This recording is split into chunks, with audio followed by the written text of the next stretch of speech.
ভাই আমার জীবন থেকে শান্তি উড়ে গেছে। এখানে মাথার থেকে আমার চুল উড়ে যাচ্ছে, আমার ঠাম্মার যা চোখের পাওয়ার ছিল সেটাও উড়ে চলে গেছে। বাড়ির গাছে আর একটাও আম নেই, সেটাও ঝড়ে তুলে নিয়ে গেছে। জীবনে যাও আমার একটা মাত্র বয়ফ্রেন্ড ছিল, সেটাও একটা শাকচুনি এসে উড়িয়ে নিয়ে গেছে, এক্স বানিয়ে দিয়েছে আমার। আর যা বলবো, আমার বাড়িতে যাও সবাই হাসি মুখে থাকতো, সে হাসি মুখটা উড়ে চলে গেছে। সবাই গোমরা মুখে হয়ে আমাকে জিজ্ঞেস করে তোর ফিউচারটা কী।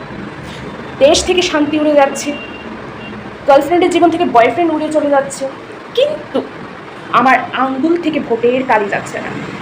এটা বোধহয় আর যাবে না, এটা পার্মানেন্টলি থেকে যাবে, যাতে আমি বিয়ের পরও আমার হাজব্যান্ডকে দেখাতে পারি এই যে দেখো আমি 2024 সালে ভোট দিয়েছিলাম, সেই কালি এখনও আছে। জীবনে সব কিছু টেম্পোরারি থেকে যাক, শুধু এই ভোটের কালিটা পার্মানেন্ট হয়ে থেকে যাক আমার জীবনে। ওই চুটিয়া এক্সট্রা তো আর থাকলো না আমার জীবনে, কিন্তু এই দেখো ভোটের কালিটা